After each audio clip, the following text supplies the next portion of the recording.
So you get a lot when you look on YouTube where people are talking about this shift, and they use this 5D term. And so I see, I don't see a lot of references where it's coming from.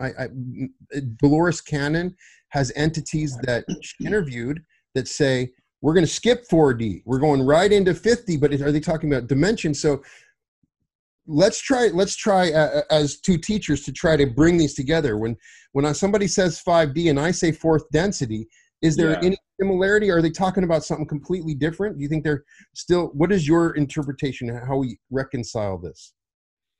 Yeah, it is a bit of a tricky concept to help people grasp, because it sounds like two different things. One's 5 and one's 4. Right. But ultimately it's the same thing. Right. It's just different ways of describing the same thing. So dimension to me describes the point of view that you're looking at the universe from. Mm-hmm. So we have, 3 dimensions, length, height, width. 4th dimension is time. Right. So right now we're observing the universe through the dimension of time, or space-time, as Ra says. Time-space is the reverse of that, and that's the inner planes, the astral planes, where time is not the leading factor, right? You're not observing the universe through this perspective of time, but more space. So traveling instantaneously from location to location, right? You can do that in the time-space realm. But here in the space-time realm, that's 4D. We're viewing from linear causality, right? I pick up this cup, I drink it, I put it down, it took me 3 seconds. That's what really happened. Right. From Ra's perspective, they're looking from time-space, where it all happened at once. It's like a game board, like you said. All the spaces are available at once. I can just pick my thing up and move it to that space. And they actually give this example with cities. Ra says, think about it like a city where you've got Tokyo, you've got Manhattan, you've got San Francisco, and all these cities are occurring at the same time. People running around to and fro, but it's happening simultaneously all around the planet, right? That's kind of how their experience of time space is, or the universe is. So when we talk about 5D, we're talking about a new perspective of looking at the universe. And so that's why they say, well, you can ascend your consciousness to 5D. We got to go 5D. We got to go 5D. It sounds like they maybe need to transform our bodies into some ethereal light being so we can whatever, right? Right. But it's just talking about the perspective our consciousness looks from. So if you imagine a square, we got a square, 4 points, right? I'm going to turn it this way. 5D is the point on top of the square, what makes it a pyramid. Right. So we raise a point up in between the square, and now there's a point looking down on the square, and now I can see the whole square simultaneously.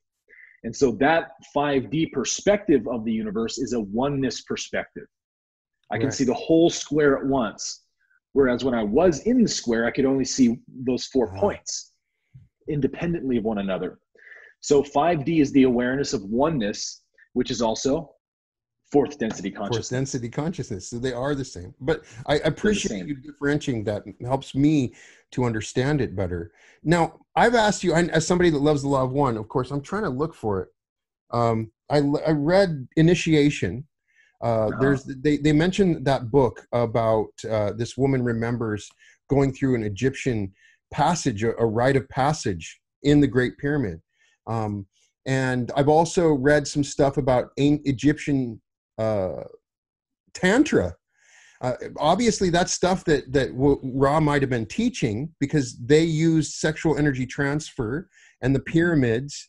So do you think that stuff would help us if we go back and look at some of these Egypt, because they probably are muddled with other stuff coming in, but they were teaching a sort of initiation to move into that 4th density with their teachings.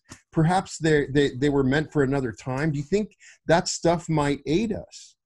I read in Ra with Egypt. Right. Melchizedek says that he talks to a being, Thoth, who's giving him a history just very similar to the law of one, and says that at one point, many of the great spiritual leaders are initiated in the Great Pyramid. That Jesus actually at one point went to the Great Pyramid and was part of his initiation. There's a point in the Great Pyramid where you learn to eliminate your fear, because you come in contact with actual fourth density in a small room, and anything that you fear will kill you. It's like that they lead you along this whole teaching about you cannot come into this room unless you're ready, because if you come in fully positive, then you're going to survive. But if you come in with any fear, and that's why we don't just jump into fourth density. Yeah. So I found that super interesting. I was wondering if you had ever explored any of that stuff. You think that might, and I don't want to get it confused. If they were teaching this, maybe we can find more of Ra's teachings that they did back then by looking at these old schools of thought. And what is your thought about that? Yeah. The pyramid material is endlessly fascinating for me. Yeah. And there's people that use pyramids. Like there's like websites where you can buy them, and they're just poles. It's not like an actual encapsulated pyramid, but it's like metal poles that make a pyramid, and you sit underneath it and meditate and for healing purposes and stuff, and consciousness expansion. And Ra actually says that you don't even need an encapsulated pyramid. You just need the 4 points going up. And they're like, why? Why don't you need it to be?